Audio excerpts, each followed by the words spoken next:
그리고 허리 통증, 척추 디스크, 목 디스크에 대해서 말씀드리죠. 척추뼈나 목뼈의 연결 부위에 있는 원반 모양의 물렁뼈, 이 원반 모양과 같아 하여 바로 디스크를 하는 것입니다. 디스크는 원반 모양을 말하는 것입니다. 자, 이것을 지탱하는 근육 기능의 저하 혹은 마비로 인하여 이 디스크가 척추 밖으로 흘러버린 정체를 목 디스크 또는 척추 디스크를 하는 것입니다. 마치 팬티의 고무줄이 탄력성을 상실하면 팬티가 아래로 조금씩 흘러버리는 것과 같은 이치입니다. 원인은 척추 부분에 피가 돌지 않아서 그곳에는 근육이 제 기능을 상실하기 때문입니다. 근육 기능이 상실해버리니까 척추가 제자리에 버티고 있지는 못한다는 얘기가 되겠죠. 자, 이 부분에 혈액순환만 잘 되게 하게 되면 척추 디스크, 목 디스크 무엇이든 깨끗이 치유되고 맙니다. 그 다음 골다공증, 특히 노인층에서 뼈속에 칼슘이 다 빠지고 뼈가 스폰지처럼 수많은 구멍이 생겼고, 다시 말해서 골밀도가 낮아서 작은 충격이나 압력에도 뼈가 부러지거나 부서지기 쉬운 것입니다. 현대의학과 현대인이 무수하는 그런 병입니다. 이 골다공증을 자정요법으로 치료할 수 있다고 하면 여러분 이해가 안 되죠. 이 골다공증, 현대학이 볼 때는 뼈속에 칼슘이 부족하다 이것을 원인으로 보죠. 그러나 자정요법은 시각이 완전히 다릅니다. 골다공증이 발생하는 원인은 뼈속에 칼슘이 부족하다가 아니라 이 말입니다. 아시겠습니까?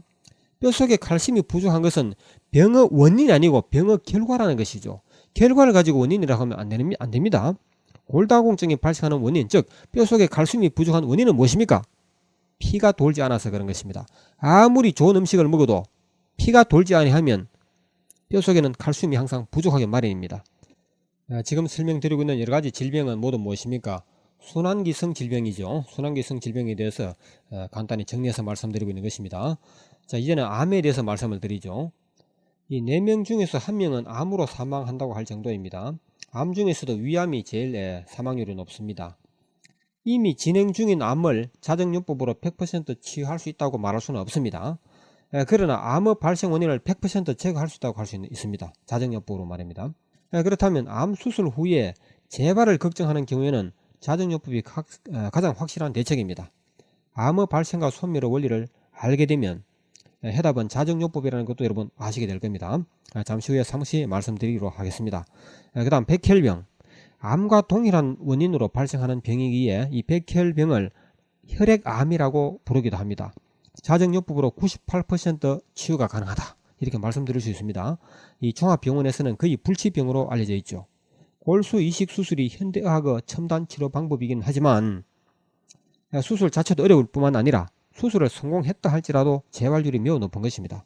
이 백혈병은 자정요법으로 치유하고 예방을 해야 합니다.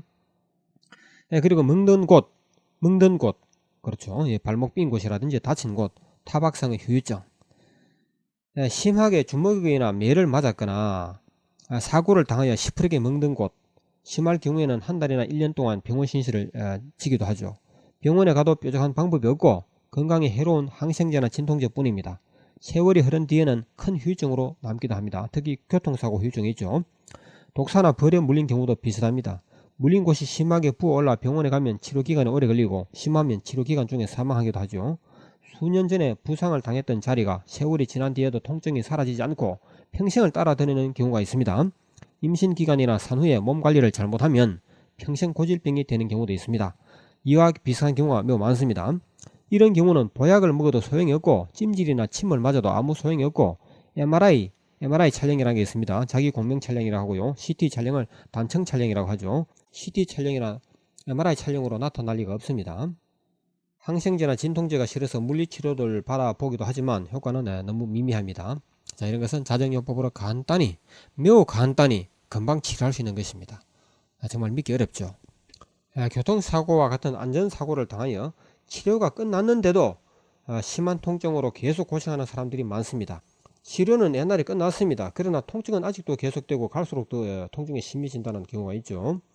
끝까지 병원의 신세를 면하지 못하고 피가 돌아야 신경이 살아난다고 하면서 물리치료만 계속하고 있으니 참으로 안타까운 일입니다. 그 자리에 피가 돌지 않기 때문에 그런 통증이 계속되는 것입니다. 통증만 있다면 큰 문제가 아닌데 결국 그 자리에는 피가 돌지 않아서 뼈가 괴사한다는 것입니다. 피가 돌지 않는 곳에는 뼈도 썩는다는 이야기죠. 그게 아주 더 위험한 것입니다. 자, 이런 것은 자정요법으로 빨리 치료를 해야 되는 것입니다. 간단히 치료가 되는 것입니다. 치질이나 무좀 등에 대해서도 말씀을 드리죠. 엉덩이 부위와 직장 부위에 혈액순환이 안되면 각종 치질이나 항문 질환이 발생합니다. 여성은 임신기간 중에 항문 부위에 혈액순환이 억제되어 치질이 발생하기 쉽고, 오랫동안 앉아서 일하는 직업을 가진 사람에게도 발생률이 높은 것이 바로 치질입니다. 발가락 부위에 피가 안 돌면 각종 무좀이 발생합니다. 당연하죠. 위장의 혈순환이 안되면 위벽에 고드름 같은 혹들이 생기며, 피부의 혈액순환이 순조롭지 못하면 물사막이나 뾰루지와 같은 혹이 발생하는 이치와 같은 것입니다. 혈순환이 잘 되는 사람의 피부는 모두 깨끗하고 곱죠. 피부는 밖으로 보이는 것만이 피부가 아닙니다. 예를 들어 몸속에 감춰진 위벽이나 장벽도 일종의 피부와 같은 성질을 지니고 있는 것입니다. 위벽이나 장벽이 깨끗하면 소화기능이 좋다는 것을 의미하는 것입니다. 반대로 위염이나 장염은 위장의 피부병이라 할 수 있죠. 우리가 피부염, 피부병이 일종의 위염, 장염도 일종의 피부병이라는 것입니다. 이 같은 피부병은 피부 그 자체에 혈액순환이 잘 되게 하면 낫는 경우도 있지만, 그보다는 신장이나 위장 쪽으로 피가 잘 통하게 하면, 그리고 간 기능이 좋으면 그 피부병이 낫는 경우가 있습니다. 이 무좀은 세균성 질병이죠. 그리고 간염이라든지 피부염, 염증입니다. 위염, 장염, 이 염증도 일종의 그 세균성 질병에 속하는 것입니다. 그러나 세균성 질병이라고 하기보다는 피가 돌지 않아서 결국은 세균을 침입하게 되는 것이고, 세균의 침입을 물리치지 못해서 생기는 것이 염증이고 무좀인 것입니다. 그래서 세균성 질병이라고 하면서도 실질적인 원인은 피가 돌지 않아서 발생하는 것이기 때문에 순환기성 질병이라고 해도 큰 잘못은 없습니다. 자, 그 다음에 성기능 저하에 대해서 말씀드리죠. 이런 것은 말할 필요도 없습니다만, 그래도 남몰래 관심 있게 질문하는 분들이 많이 있습니다. 특히 남성이 나이를 먹으면서 성기능이 떨어지는 이유가 뭐겠습니까? 한마디로 혈액순환이 안 되기 때문이죠. 혈액순환이 안 되는 이유가 뭐겠습니까? 모세혈관이 막히기 때문이고, 모세혈관이 왜 막히겠습니까? 이렇게 풀어나가면 되는 문제입니다. 이 혈액순환만 잘 되면 그 성기능은 문제되는 것이 없습니다. 특히 남성의 발기는 혈액순환이 결정하는 것이죠. 혈액 그 자체가 남성의 발기를 의미하는 것입니다. 지금까지 말씀드린 것은 수많은 병 중에서 몇 가지 대표적인 것만 예를 들어서 말씀드린 것입니다. 모든 병은 그 발생 원인은 피가 돌지 않는 것이기 때문이고, 피를 잘 돌게 하면 병은 치료된다는 것입니다. 그리고 외방된다는 것이죠. 현대의학이라 하면 사람들은 보통 그 서양의학을 먼저 생각하는 경향이 있습니다. 현대의학이라 하면 서양의학과 우리 한의학을 일컬어서 하는 말입니다. 한의학이라 하게 되면 여러분 한의사 아시죠? 한방병원, 한의원, 한의사, 이것도 역시 현대의학에 속하는 것입니다. 자, 그렇다면 서양의학과 한의학의 차이점은 무엇일까요? 상세히 말씀드리기는 물론 저로서도 어렵지만 대충 한번 살펴보겠습니다. 이 세균성 질병에 대해서 이 서양의학은 항생제나 방사선, MRI 등의 첨단 기술과 과학 장비로 세균을 죽이는 방법으로 병을 다스리고 있습니다. 이에 비해서 한의학은 우리 동양의학이라고도 하는데, 약초나 침술 등을 이용하여 체력을 보강하여 몸 스스로 병원을 물리치게 하는 그런 방식이죠. 그렇지 않습니까? 우리가 보약을 주로 먹습니다. 보약을 먹는 방법으로 해서 몸에 체력을 키워서 병을 이기는 그런 방식을 취하고 있습니다. 그리고 순환기성 질병에 대해서 이 현대학은 어떻게 합니까? 현대학 중에 그 서양의학은 말이죠. 장기 기능의 저하로 인해 어떤 성분이 부족해지면 기계로 만들어서 주입하고 넘치면 인공적으로 제거하는 방법을 사용합니다. 장기가 것도 있고, 그리고 관절염으로 관절을 못 쓰게 되면 인공 관절을 만들어 넣는 그런 방법도 있죠. 자, 이에 비해서 한의학은 말입니다. 약초나 침술 등으로 피를 잘 돌게 하고 체력을 보강하여 몸 스스로 고장난 장기를 회복할 수 있도록 하는 그런 방법을 선택하고 있는 것이 이 서양의학과 한의학의 큰 차이점이라 할 수 있는 것입니다. 어느 쪽이 더 좋다라고 단정 지을 수는 물론 없죠. 자, 그렇다면 자정요법은 무엇이겠습니까? 서양의학 방식도 아니고 한의학의 방식도 아닙니다. 분명히 이거는 구분이 되는 것입니다. 자정요법은 자정요법 나름대로의 특유한 방법으로 병을 다스리고자 하는 것입니다.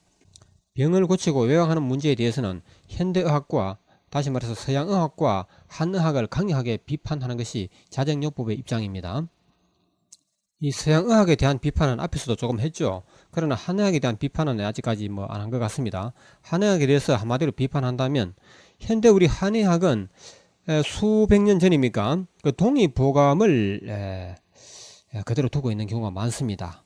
동의보감이라는 것은 그 시대 그 상황에 어느 정도 효력이 있었다고 보겠지만, 지금 이 시대에는 이 사람들이 살아가는 생활 구조라든지 먹는 음식조차 다릅니다. 환경이 다릅니다. 그리고 약초도 환경이 달라요. 지금은 지금도 그 당시 동의보감을 따른다는 것은 많은 문제점이 있다는 것이고, 그리고 동의보감 그 자체도 말입니다. 그 자체도 그야말로 글자 그대로 외시대 구시대적인 치료 방법인 것이지, 사람의 질병을 근본적으로 치료하는 방법은 아니라는 것입니다. 이 동의보감이라는 것은 여러분이 TV 드라마 같은 것을 통해서도 대충 짐작하고 계시겠지만, 어떤 병에는 과학적인 근거 같은 것이 전혀 없다는 것입니다. 물론 그 시대에 허준 선생과 이 동의보감 그 자체는 정말 위대한 업적이요 위대한 인물이 맞습니다. 그러나 지금은 상황이 엄청 달라졌다는 것을 고려해야 한다는 것입니다. 그렇다면 자정요법은 무엇입니까? 서양의학이나 이 한의학과 비교할 수 있는 그런 문제가 아닙니다. 엄청난 차이가 있는 것이고, 근본적으로 폐음, 소양, 소음, 음양, 오행 등등 치료는 없고 신비스러운 말장난만 있다. 자정요법을 알고 나면 이 말이 조금 더 과언이 아님을 공감할 것이다. 허준과 동의보감은 그 시대 그 상황에서는 존중되어야 할 인물이며 위대한 업적이면 분명하다. 하지만 아직도 그 방법에 의존한다는 것은 너무도 어리석다. 그 시대에 말 타고 다니는 것이 훌륭한 교통수단이라 하여 지금도 말을 타고 다닐 것입니까? 아직도 허준의 동의보감을 펼쳐놓고 병치료를 운운한다면 참으로 한심한 일이다. 허준이 살았던 수백 년 전에 비하면 모든 상황이 달라졌다. 식생활도 달라졌고, 육체노동의 정도도 달라졌고, 환경도 변했고, 약제도 수입산이 범람하는 현실에서 아직도 동의보감에 적힌 대로 약을 처방한다는 것은 너무도 설레에 한번 하기로 하겠습니다.